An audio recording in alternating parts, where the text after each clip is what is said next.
Well, here we go. This is one I've been looking forward to, TJ. And this came about real fast because I only recently found out that this movie was again available for us to talk about. And I know I'm excited because it was your first time. And the movie we're going to talk about is To Live and Die in L.A. from 1985, directed by William Friedken, who I'm a big fan of his movies, and going back to things like The French Connection and Ronin with Robert De Niro, which was a great action movie, and a whole bunch of stuff along the way. So it was fun for me to watch this movie again for a whole bunch of reasons. And now it's not a movie you've seen; it's an old movie. From 1985, as we said. Oh, and by the way, listener, viewer, whoever is tuning into this, um, spoiler alert. Okay, if there is a big spoiler in this movie, and we are going to disclose it. If you don't want the spoiler spoiled for you, pause here, go watch the movie, and then come back. Okay, so TJ, take us away. Well, I would gather from your bubbling enthusiasm that you were not disappointed by watching this movie for the first time. And how many years has it been So since it was in the theaters? I saw it in the movie theaters in 1985. Yeah. And haven't seen it since? I don't recall having seen it since. Okay. So Yes, it's not unusual for someone to see a beloved movie 40 yes. years after they'd last seen it and think, maybe this isn't all that. Or it's also Uh, possible for somebody to see it and say, it's flawed, but I will never stop loving it. And it's also possible for somebody to say, it's just as good as I remember it being. I defend it 100%. Which of those three are you? I loved it even more. And yeah, Even more. Okay, even so more. option four. Okay. And so I'll tell you, look, this is a movie that has sort of a polarized reception, right? Roger Ebert gave it 4 stars out of 4, raved about it. A lot of other critics really ripped it apart for a variety of reasons. It is a very stylized movie. The acting is uneven. It's not hugely plausible, but I freaking loved it, man. I loved everything about it. I loved the cinematography. I loved the tension. I loved the story. I loved the soundtrack. Okay. So yeah, it for me, I even watched it twice in order to, prepare for this. I don't bet you So didn't mind doing that at all. I did not. So let's hear your reaction. Okay. I'm getting the sense you're not as big a fan as I am. Well, it didn't blow my mind, but I really Right. enjoyed it. Uh-huh. Like as we said, I hadn't seen it before. I have seen very few William Friedkin movies. I've seen The French Connection, which I haven't seen that in a good long time. I'm due to Yeah. rewatch that. And I've seen The Exorcist, Oh, right. which, Right. I rewatched a year or two ago and loved, even though horror movies are not my thing. Hmm. And then he had a pretty uneven career after that. Oh, absolutely. Like he went from being the darling, Oscar-winning, box office smash directing, to then directing some bombs, and then kind of, I don't know, maybe it's too much to say faded into obscurity, but he wasn't Right. one of the darlings of the 70s scene that Right. went on to have careers like Steven Spielberg or Martin Scorsese or anything like that. Right. Right. But anyway, as you described, there are elements of it that are incredibly dated, and yet I didn't find myself cringing at any of those elements. Right. I found myself fascinated by something I do want us to talk about in this podcast, which is just the open-armed embrace of all things 80s that seemed to Yes. characterize so much of the 80s. Yes. And you and I have 11 years between us to the day.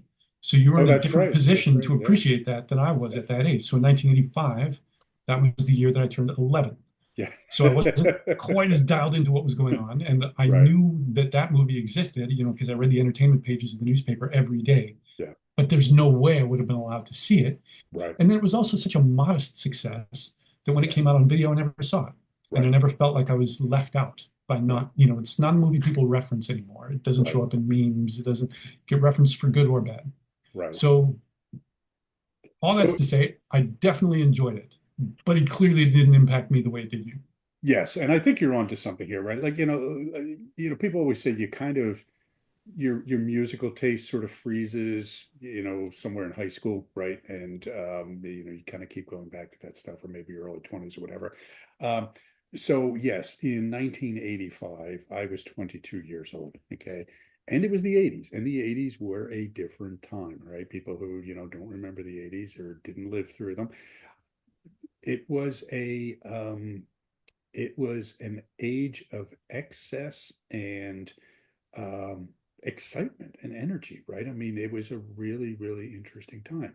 And, at 22 years old, man, you're coming into, kind of this exploratory part of your life, right? Where you're, tasting everything and experiencing everything, right? So yeah, so rewatching the movie not only was for me getting to re-experience one of the all-time great car chases. I mean, I cannot think of a better car chase than that one, quite frankly, right? I think it blows away Bullet. I think it blows away the French Connection. I have seen that multiple times, in the fairly recent years. The Bourne Identity had some really nice car chases, but I don't think there's ever been anyone as The Blues nail Brothers? bunny. What's that? The Blues Brothers? The Blues Brothers, great. I mean, I haven't seen it in years. It was great, but for me, just the But it's sheer comedic. comedic, exactly. This was, oh my God, we're going to die, right? And if it, the character, the Secret Service agent Vukovich riding in the back, because William Peterson did a lot of the driving in that, and the other actor in the back who is looking like he is going to, throw up and have a heart attack and all of the above really was experiencing that because he was scared to death in the back of that car, right? And so for me, that was just one of those things where I'm like, oh my God, this is intense. Um, so anyway, so yes, and you're right, this was so freaking 80s, man. I mean, from the clothes to to the the music. I mean, boy, it does not get any more 80s than Wang Chung, right? And I didn't know that and Wang Chung had scored a movie. Like I that sounds like know. something I a comedian would come up with. exactly because they had that, a couple of big hits, right? Back in the 80s that were really quite annoying, to be honest with you, right? I mean, everybody Wang Chung tonight. I mean, oh my God, I want to poke my ears out when I hear that, right? Or Dance Hall Days. Get out of here, But this and the thing about the soundtrack is that whenever it comes on, it just so dominates, right? I mean, it just takes over everything and sets this tone, and you're like, wow, where is this coming from? And so I mean, I'm giddy talking about it, right? Um, Go ahead. So do you have any idea why the 80s were like that? So oh boy, the 80s was an interesting time in that, okay, so every decade is a reaction to the decade before, okay? And so you go from the 60s where it's rebelling against the 50s and it's this um, sort of you know peace, love, understanding, you're celebrating youth culture, all this sort of stuff, hope I die before I get old, kind of mindset, right? And then the 70s, there's this um, the disco era takes over, and there's this corporatizing of the arts in a way, right? Now, a lot of great movies, a lot of great alternative stuff that way, but there was also this sort of stripping the soul out of things in a lot of ways, okay, to some extent. Now, the 80s come along, okay? And so on the one hand, you're getting this sort of punk reaction to the saccharine qualities of the 70s, right? So you're getting these, hardcore bands coming up like Black Flag and, the Ramones even, which, to think of the Ramones as hardcore now is almost laughable, but it was this rebellion and this like, in your face sort of thing. But you also had the cocaine era. You had the Reagan era of, hey man, make money, spend it, get high, have fun, have sex, do this, do that, and it was this age of decadence, quite frankly. right? And it was before the age of the cell phone, right? It was before the age of carrying a camera in your pocket. It was kind of the last era where you could get away with anything you wanted, quite frankly, and you weren't going to end up on Instagram, right? So, so it was this wonderful, magical time, TJ, you know, and and when you watch that movie, you kind of get this tension between the rough industrial underbelly with this sophisticated, polished, wannabe sort of environment, right?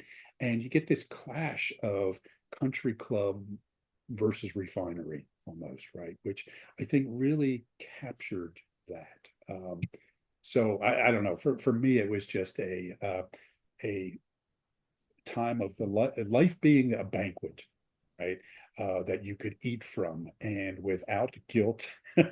Now, it didn't mean that you didn't have a huge headache the next day, right?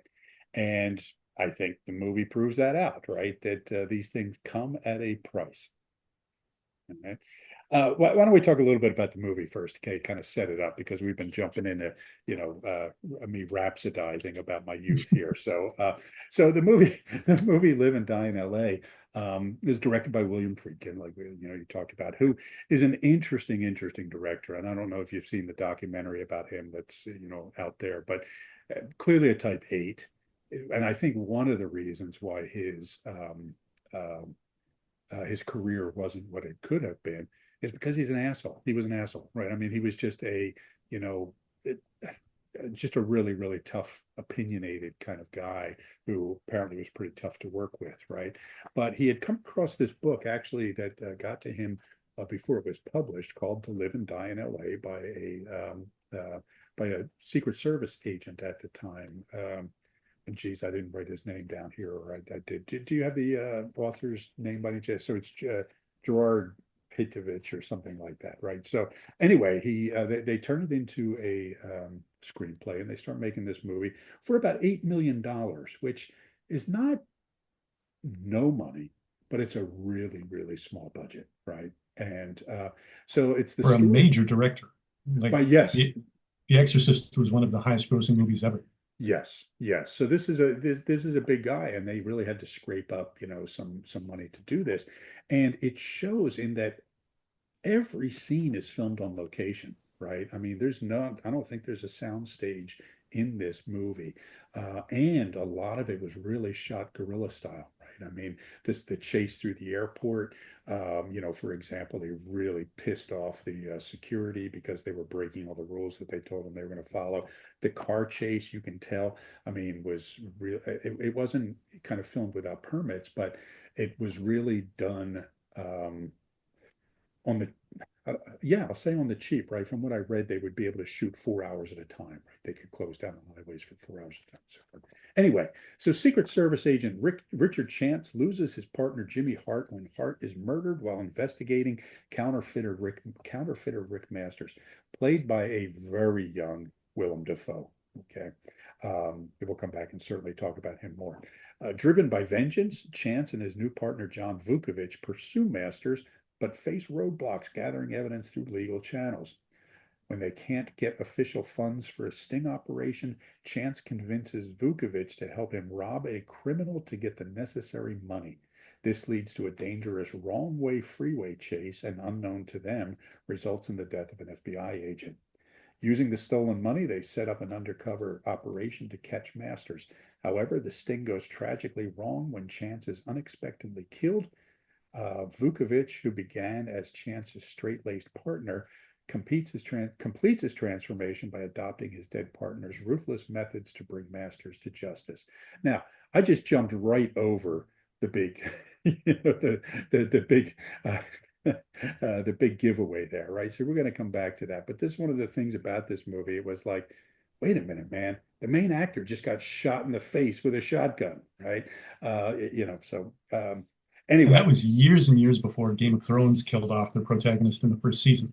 yes, Like nobody killed the protagonist in the 80s. yes. That did not happen. Yes. And now it happens at towards the end of the movie, but still, I remember in the theater when that happened, I was like, you got to be kidding me. Did that really just happen? I mean, And that it's was, unambiguous. It's not yeah, like he gets shot and we see him crumple over and maybe it's just a wound. Oh no, he got shot in the forehead. He's yes, dead. with a He doesn't have shotgun. death throes. Yes. Yeah, he doesn't have dying words. He's Yeah. just like gone. Yes. And it happens so quickly, right? I mean, it's just all of us, they're making this, they're starting to arrest these guys, and then all of a sudden they're shooting at each other and boom, he's dead. Anyway, the the character Vukovich, who is the partner, who is terrified throughout this movie, right? He gets dragged into this. He does not want to be breaking the law. He does not want to be doing these things that Chance Or has kind of bending the rules even, right. much And less breaking the law. exactly, right. He wants to follow procedures and so forth, right? But he ends up at the end of the movie basically transforming into Vukovic. I'm sorry, not Vukovic, into Chance, right? Um, Cool shades and all. yeah, yeah. So, but we'll come back to the ending because I do want to talk about that. So, the main characters here, right? So we mentioned Willem Dafoe. Willem Dafoe plays the main bad guy. A year earlier, he had been in a movie called Streets of Fire, directed by Walter Hill. You ever see that movie? No. No. Okay. Um, another fascinating artifact of the 80s. Okay. If you ever have a good 90 minutes or so, with absolutely nothing else to do, check out Streets of Fire. It's fascinating, not a great movie. In fact, it was a huge bomb and, did not help Walter Hill's career. Um, but Willem Dafoe plays this chilling bad guy in that. And he plays a pretty chilling bad guy in this one too. I think he's very, very effective in this role. Okay. We'll come back and talk about Enneagram type in a minute. Um, the main character, Richard Chance, is played by William Peterson, who starred in Manhunter and CSI later on. He kind of disappeared. I thought, particularly after seeing him in those two movies, that he would have had a really big career because I thought he was so good in Manhunter and I thought he was fantastic in this. And then he just kind of disappeared, right? And he has the look. Yeah. He was Mr. Handsome leading man, as well as a genuinely good actor and Yes. an action guy. Yeah. Although Yeah. not an action guy in Manhunter. Like his weapon in that is his Right. mind. Right. But still, yeah, like he looks the part. Yes, yes. And I don't know what happened, but he just kind of disappeared for years until making it big on the TV show. Um, let's see, John Vukovic, played by John Pankow, who was probably better known for being on that TV series with Helen Hunt and Paul Mad Reiser, about you. Mad About You. Yes, so played a very different kind of character on that. But again, not a big star, right? And Stage the guy. more of a stage guy? Okay. Yeah. And then the main female character is Ruth Lanier, played by Darlene Flugel, who had a super hot moment in the 80s around that time. If you've ever seen the Billy Crystal, Gregory Hines movie Running Scared with Jimmy Smits and Joe Pantoliano, she plays the Billy Crystal's ex-wife in that. And she also went in to be the lead female character in Crime Story with Dennis Farina, and which was the kind of the Miami Vice, follow up for Michael Mann back in the day on TV. And she did a couple other small things and then just kind of disappeared. But she was, for a real hot moment in the 80s, she was a big deal. Um, Critical reception, like I said, some people loved it, some people hated it. The guy that I went to see it with in the theater, I remember very well. We walked out and he said, "That's the worst thing I've ever seen in my life." And I said, "I freaking love that." So, we were a good sample of critics for the period. So, One more actor to mention, Dean yes, Stockwell plays the lawyer yes. Bob Grimes. So Dean Stockwell is probably best known for his role in Quantum Leap, but he's got an incredible career. He was in Paris, Texas, and he was in the 1962 film of the great play Long Day's Journey into Night. Ah, So yes. talk about bread in a career. Yes, also He's one of those married to the mob. He was the main bad guy married to the mob as well. so So. he's just always good. Whenever he shows up in something, you just know, like, if nothing else is good in this movie, the scenes with him are going to be good. Although I'm fully convinced that in this movie he was stoned out of his mind when he was doing his scenes. I mean, and that would have been fitting for that time. I don't know exactly what his story was, but I know he did have a period where he kind of ran into some trouble and disappeared for a while. A couple other little cameos that we'll point out. So first of all, Robert Downey Sr. Is Chance's partner who gets blown away in the beginning. So it's nice to see an early piece with him. And then for all the fans of Frasier out there, the woman who played Jane Leeves, who played what was her name, the the physical therapist for Frasier's father. She has a very small role in this as a very different character from the one in Frasier, we'll say. Um, so tell me more about some of your reactions to the movie, TJ. I've been kind of ball hogging here. So Yeah, well, I remember a conversation that we had on a previous podcast when we weren't recording, where you and Russ talked about Friedkin possibly being an eight. mm, I don't know his body of work. I've never seen interviews with him. I don't know much about him, so I was just taking that on faith. But watching this movie, the strongest impression I got looking through the lens of the Enneagram was an eight-ish vibe overall. yeah, In terms of some of the things you already mentioned, like there's a Los Angeles is an incredibly romanticized city. It really depends on how it's filmed, because in this movie, we see the grit. We yeah, see like just how strong petroleum, at the time at least, was an yes, industry there. Not only are there a lot of oil refineries, there's derricks yeah, bobbing on the skyline in a number of shots, and the way it's set up, they're kind of silhouetted against the setting sun. Like right, there's just no mistaking it. right, This is not a movie that takes place in Beverly Hills or on right, Rodeo Drive. right, There are some palm trees, but like we're in there's a warehouse in the desert is where yes, the counterfeiting's happening, and that's in the opening scene. There's a scene in a topless bar, which looks pretty seedy. yeah, There's the freeway chase, and which eventually takes us through the canals, the mostly dry yeah, canals. yeah, But it's like this is not a beautiful place. right, So that seemed really eightish to me. Of like, well, let's not bullshit about where we are or what life is like here. yeah, And also, there's beauty in the roughness of like looking at this isn't a matter of looking down on it. right, We're saying that this is a horrible place that should be raised, yeah, but more just like, check out the grit. yes, Yeah, let's yes. paint the grit. This is classic noir, right? I mean, this is kind of like bright colored Miami Vice on noir in a sense, right? 80s noir, Yeah, 80s noir. And yeah, pastel. yeah, exactly, right? Lots of oranges, Yeah, for example, and lots of even like kind of lime greens in the title sequences and that sort of thing. And more scenes shot during the day than at night. yes, Like a lot of daylight, a lot of yes, natural lighting. yes. And so absolutely a darkness and a grittiness to it, but almost, as you say, kind of an affection, almost an affection toward it. I think that's my thought more so than yours, but it's like, so Friedkin is almost saying, I love this because it's dark. It reminds me of that Stephen Yeah. Crane, poem about the monster, eating its heart. And it says, why are you eating its heart? He says, I'm eating it because it's my heart and it tastes good, kind of thing, right? It's just like this rawness to it that is a sign of vitality almost. Right. Yeah, totally. This embrace Yes, of like, let me get in there with the grit. Let me taste it. yes. Tastes Uh, fucking great. Not everyone's gonna like it, but I do. yeah, yeah. Tell me about I've been dying to know your reaction to the soundtrack.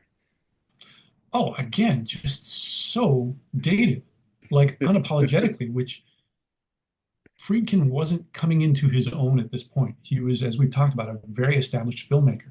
So it's Yeah, just fascinating me to have been a little kid in that era yeah, and to have had the kids embrace. of what's new and what's popular, as well as Yeah. the overall 80s embrace. To see that would have worked for him. He would have been, I don't know, in his 40s at that point making this Yeah. movie, of just like, let's make this as 80s sounding as possible. A bit of trivia I read was that he reached out to Miles Davis to do the soundtrack and Oh, turned him down. really? Oh, wow. That would have been a very different take Wow. on it. I mean, Wow. I imagine Miles Davis would have been making different music in the 80s as he made in the 50s or 60s or 70s, but Yeah. still.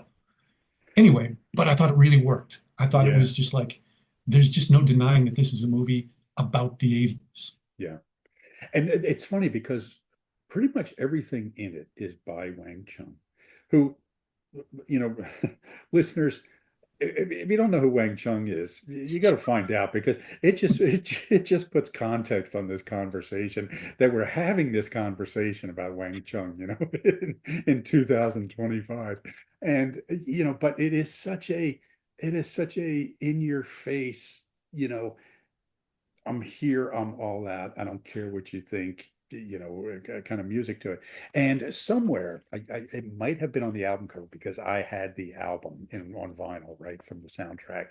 And I think that there's this long essay by Friedken talking about the genius of Wang Chung, and and how that the movie could not have been what it was without their brilliance, their symphonic brilliance, and Beethoven like genius of music and all this stuff.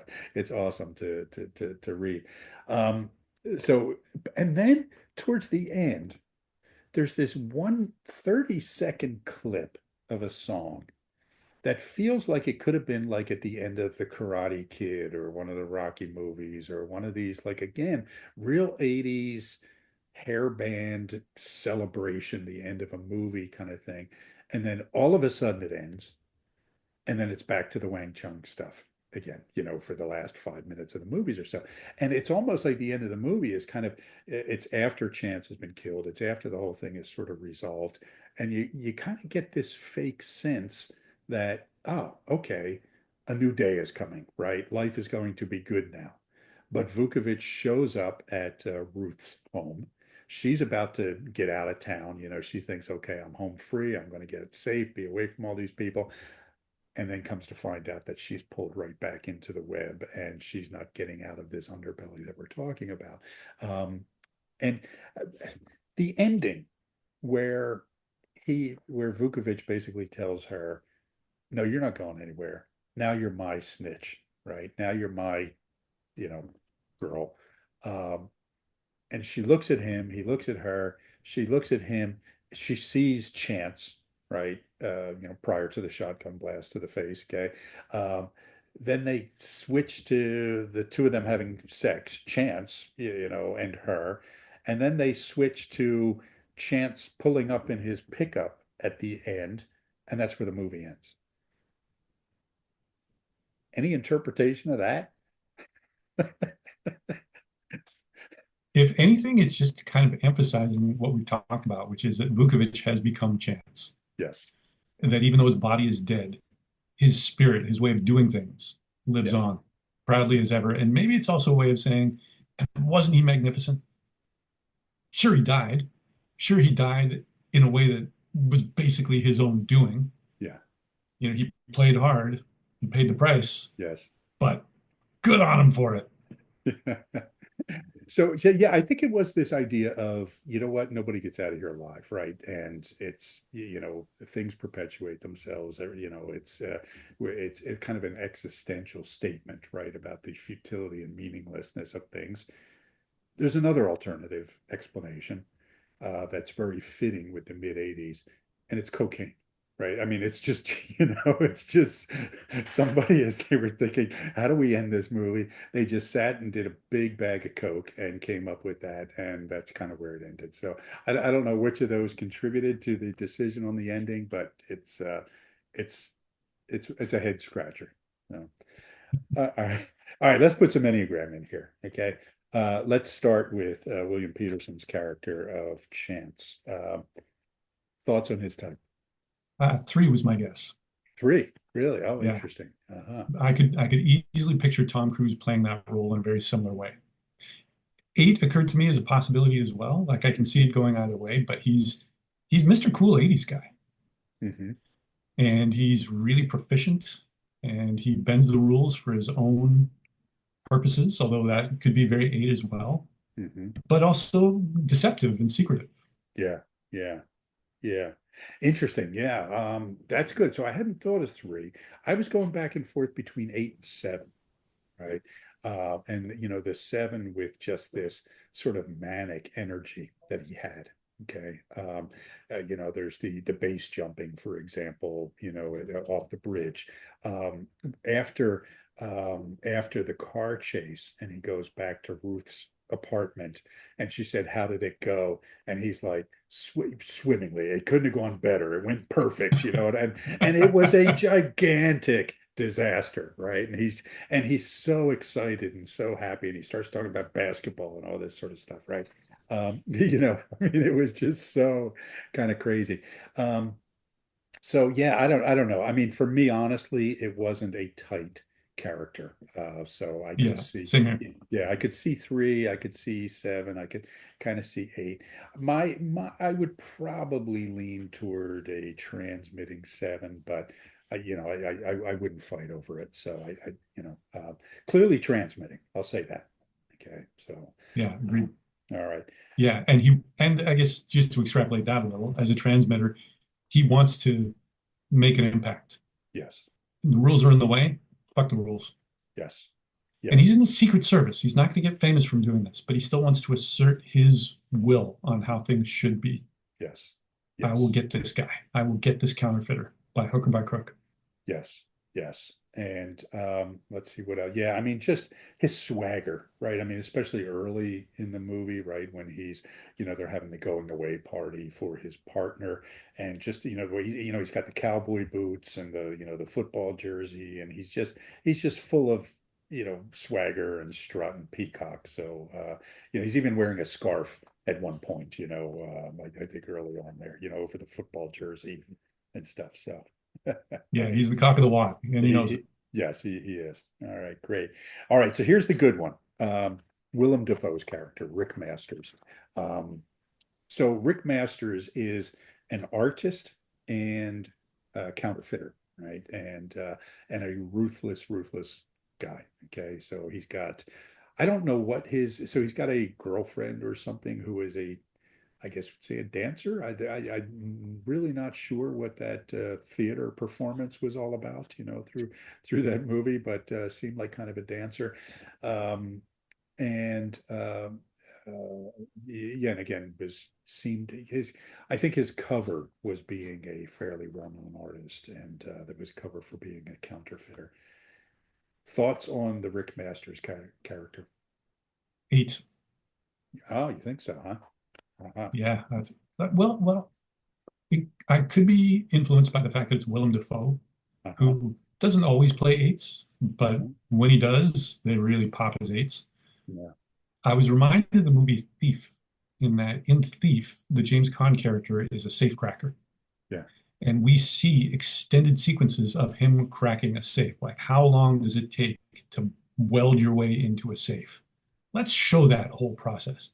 Very much like this movie opens with an extended sequence of how does one counterfeit Yeah. American currency? Here's how. Let's take you through it. And it's long and he does it carefully, he does it professionally, but it's like how to do something. Now, that could be more Friedkin being an eight than the character being an eight. Mhm. But as you described, he's incredibly ruthless as well. Yeah. Like he doesn't hesitate to pull the trigger on someone when he needs to. Yeah. So Yeah. yeah, that was my guess. Okay. So on the counterfeiting thing, they did hire somebody like who was professional, for counterfeiting, and some of the money actually got into circulation, and they were supposed to destroy it and destroyed most of it.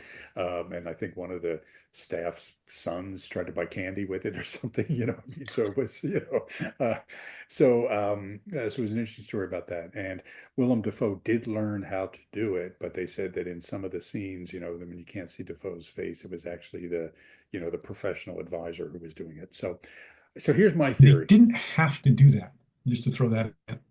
A movie where the villain's a counterfeiter, there's no reason he can't just show up with a bag full of counterfeit cash, and Yes, that's that. And we just yes. take it for granted that he did whatever counterfeiters do to make that money. Yeah, and what was cool about it is that even though they showed the whole process, they didn't explain it, right? Yeah. Like the poker chips, for example, right? The bag of poker chips in the dryer. They didn't make a big deal of why the hell are there poker chips in the dryer, right? I mean, everybody kind of knew, why what they do, why they do it, and why poker chips were, a piece of evidence and that sort of thing. So I really appreciated that they didn't dumb it down for people. Okay, but here's my premise. Here's my take on that character. I think he's a preserving force, right? Oh, Yeah, I think that, if you follow me now, clearly, yes, he's ruthless, right? I mean, he's a killer. Um, but I think everything about him pointed to elegance and refinement and like some depth that he was wrestling with. I mean, his artwork, for example, that he would take in, and then the burning of the artwork in the beginning, he kind of does these paintings and then pins them to the wall and burns them, and so there was this. One of the things that I see in preserving fours is this focus on refinement and elegance in their environment, right?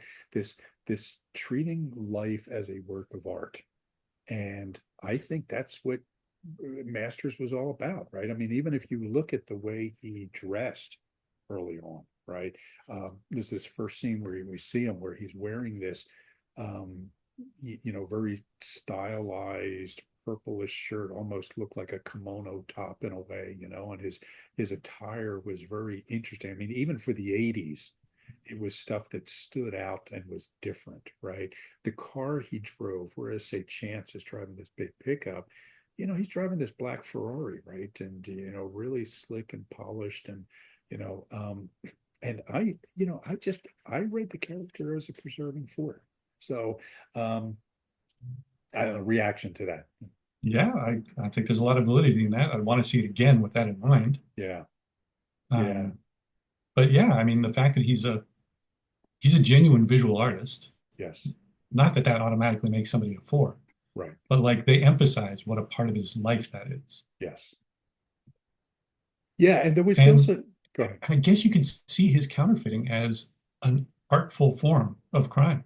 Yeah, yeah, Like it takes a lot of skill to do that and to do it well. yeah, yeah. Yeah, it was, for me, he just, I remember the scene.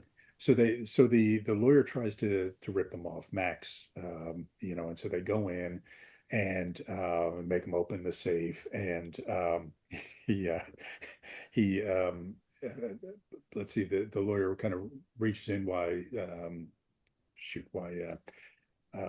Masters is not looking, and he hits him with the African statue, right? Hits him in the head, and he's reaching into there to get a gun, and the girl yells, "He's reaching for something, Rick," and then Masters, Willem Dafoe takes out his gun, shoots him in the crotch, right? And then he stands up while the guy's writhing around in agony, and he picks up the statue and he looks at it and he says, 18th century Cameroon. Max, your taste is in your ass. And then he hits him with it and kills him. Dude. Yeah, that's pretty foolish. Wonder if he would have let him live if it had been a tasteful statue. That's right. Yeah. 18th century Cameroon. Your taste is in your ass. So You disgust me. so yeah, that's where I'm kind of leaning for this character, which is one of the things that it's just again so cool about this movie, right? I mean, where else would you see um, a preserving for as the villain? So Yeah, they're not often villains. yeah. All right, good. Let's see. Now, again, only limited characters in this movie. One of the other ones was John Vukovich, Chance's partner. Thoughts on his Enneagram type? Possibly a six. As you mentioned, he spends a lot of the movie scared, distressed, or racked with guilt. Yeah, yeah, He's the good yeah, soldier, wants to play by the rules, and then is really discombobulated by a partner who bends or breaks the rules. yeah, Then, spoiler we haven't mentioned is that they shoot a courier to get money that they need to buy the counterfeit, who turns out to be an undercover FBI agent. They don't actually shoot him; they rob him, and then the support guys, who at the time we don't know either, yeah, fire with a sniper rifle, which kills him. But then, Yeah. they are responsible for the death of an FBI Right. agent. Right. And he just starts sweating bullets over that and Yes. goes and consults with a lawyer and is like, looking, what are my options?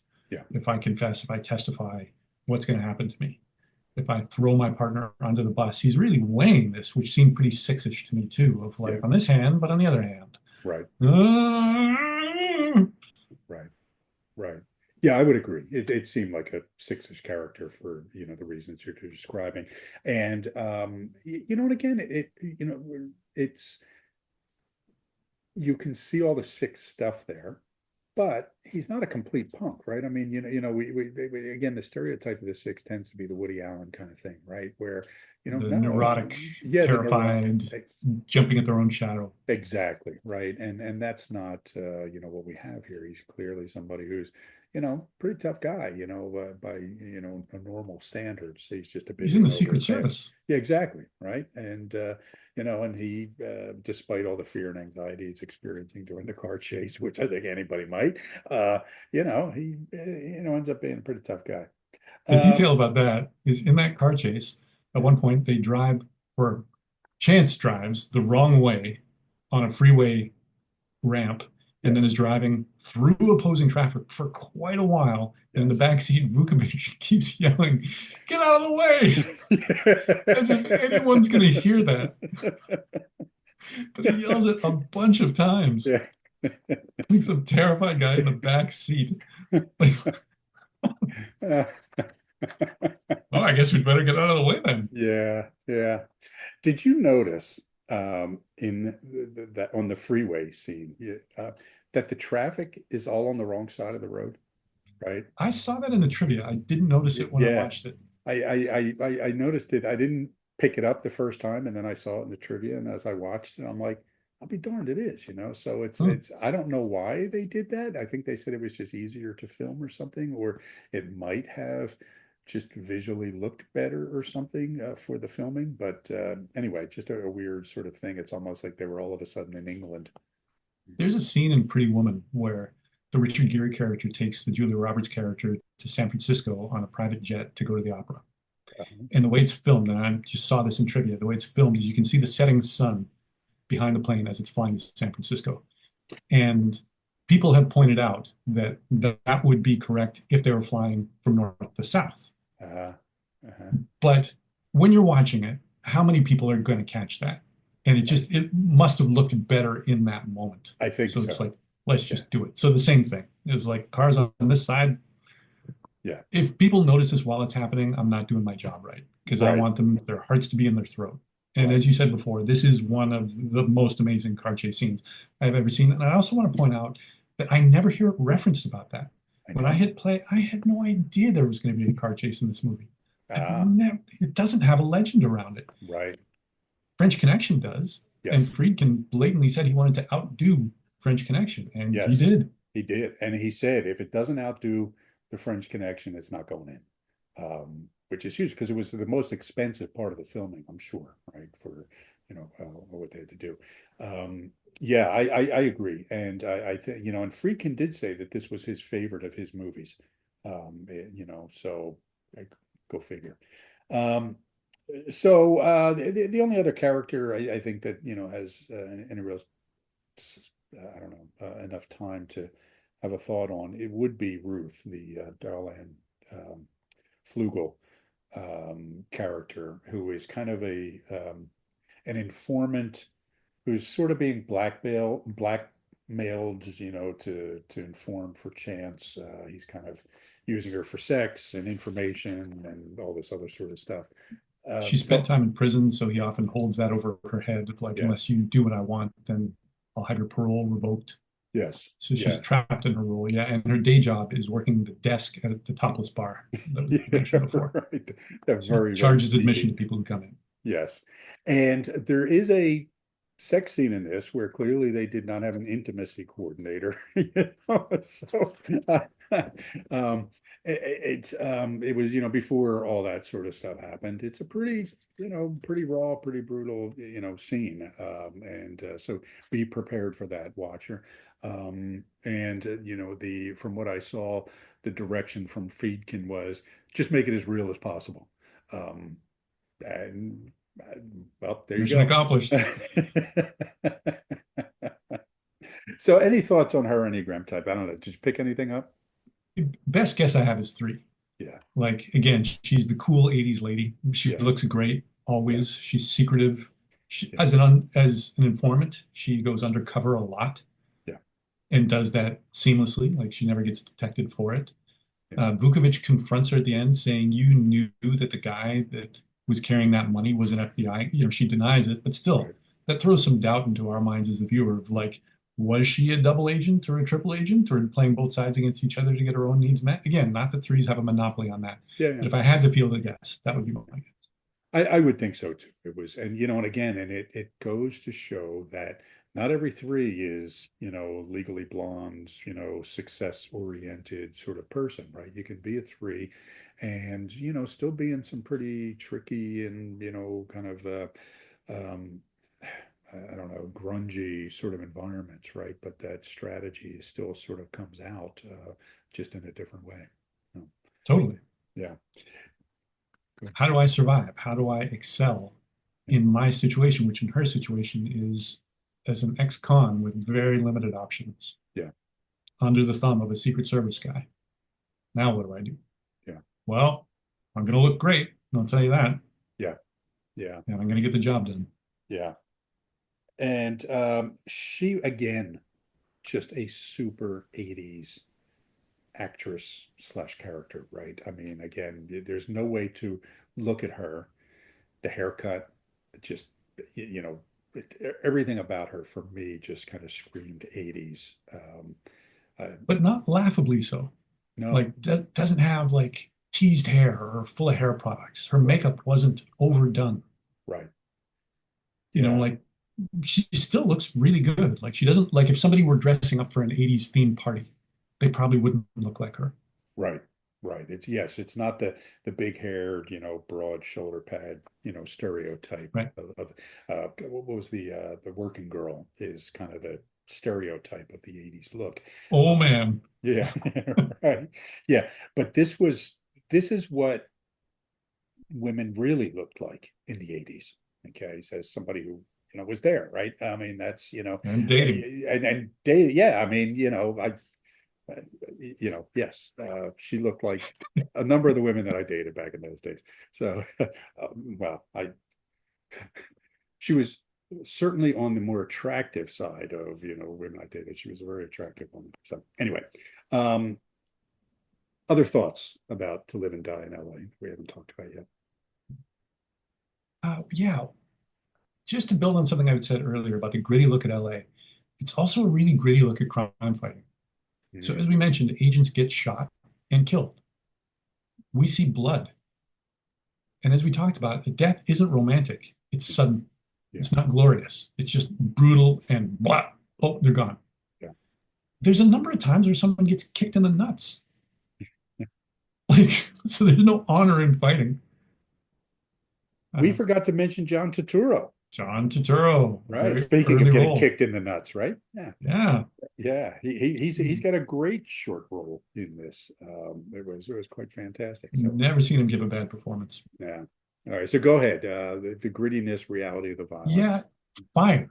Like there's a fair bit of fire in this movie. And at the end, the Willem Dafoe character goes and burns down the warehouse where all the counterfeiting equipment was.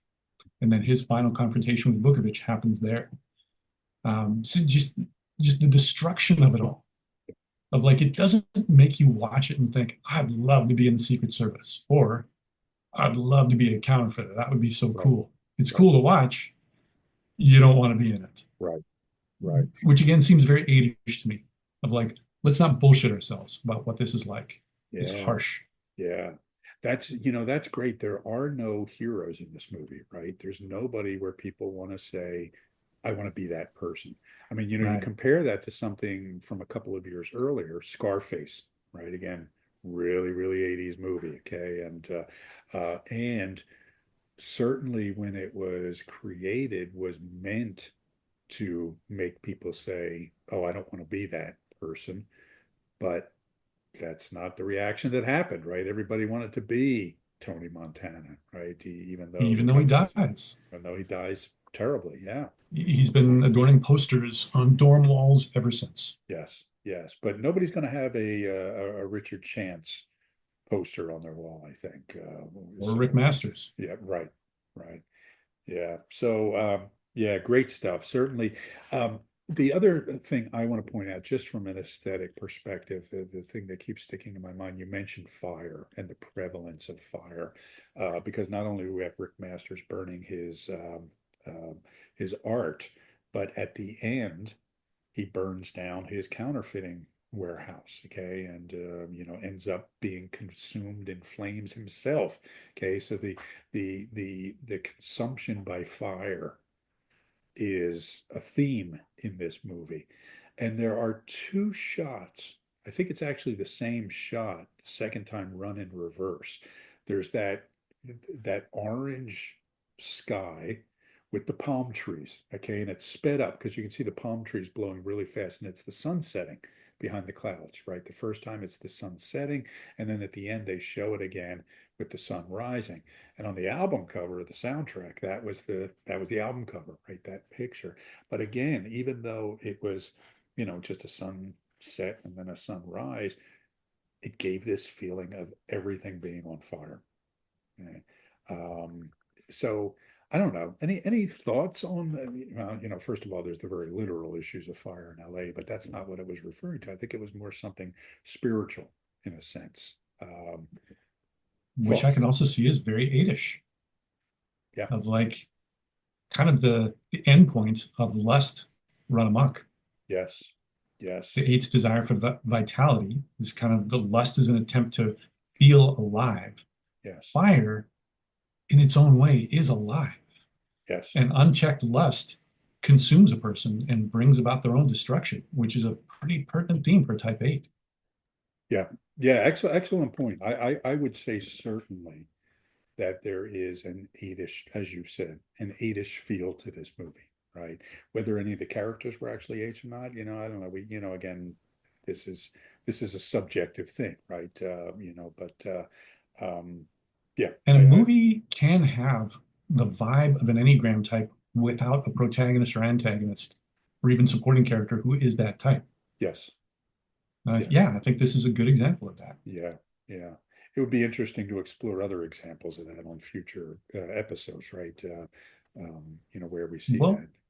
as I was watching this, I was trying to think of like, what's the equivalent to this movie in my life? And there isn't one in terms of one that was not available for a long time. But if I think of like when I was 22 or thereabouts, something that came out that impacted me very strongly and that has a fourish vibe. And the movie that I came up with is Dead Man, Jim Oh, Jarmusch's okay. 1995 or 96 kind of deconstruction of the Western. And I watched that not too long ago, like less than a year ago, Uh-huh. thinking the Johnny Depp character might be a four. I don't think he is. I think he's more Gotcha. of a nine. Hmm. I don't think Jim Jarmusch is a four. I Hmm. think he's a five. Right. But the movie itself has an incredibly fourish feeling to it. Hmm. And similarly, it wasn't huge in its day, but it had an incredible impact on me. And Hmm. it's one that I have an undying love for. And that was delightful to revisit Yeah. and just to soak up that feeling, as well as to remember the 22-year-old me or 21-year-old me that was taking it in and just being, and of course, at that age, I had no knowledge of the Enneagram, but it just spoke to me on that level of like, this is where it's at. Yeah. Yes, please give me a world that's full of this. Hey, everybody, check this out. Oh, you don't like this? Then I don't think I respect you anymore. Yeah, that's interesting. Yeah, great thought. I've never seen Dead Man. I'll have to watch it one of these Oh, days. Yeah, that makes it another parallel then. yeah, there. Yeah. Yeah. So I also have to say, again, when I think back to that time, I can't guarantee that I wasn't under the influence of something or other when I saw this movie in the theater. But so I was curious too to see how it would hold up for me. And I was not under the influence of anything this time. Those days are over. But for me, it just worked. I enjoyed watching it so much. So I'm glad we got to do this. So any closing thoughts before we wrap up, TJ? Just to reiterate what you just said, or my take on that is just what a good feeling that is. Mm-hmm. To revisit something you loved once upon a time, to love it still, to love it even more. Mm-hmm. And in some ways, that's a way of embracing the you that was when you first saw it and honoring the part of you that's still in there, that's still that age. So yeah, a fun Co- experience of time travel for uh, any of us. Covered by 40 years of gristle and muck. But yeah, but that young 22-year-old is still in there somewhere. All Yeah. right. And it's All right. fun to taste that part of ourselves. It was for me reliving the 80s, which was really fantastic. So, all right, great. Well, TJ, thank you for indulging me here and my enthusiasm about an otherwise, you know, not so great movie, but listener, viewer, if you have not seen this movie, go out and watch it. It's fun. It's an artifact of a time. If you really want to know what the 80s were like, this will give it to you. So until next time, this has been the Enneagram in a movie. So long.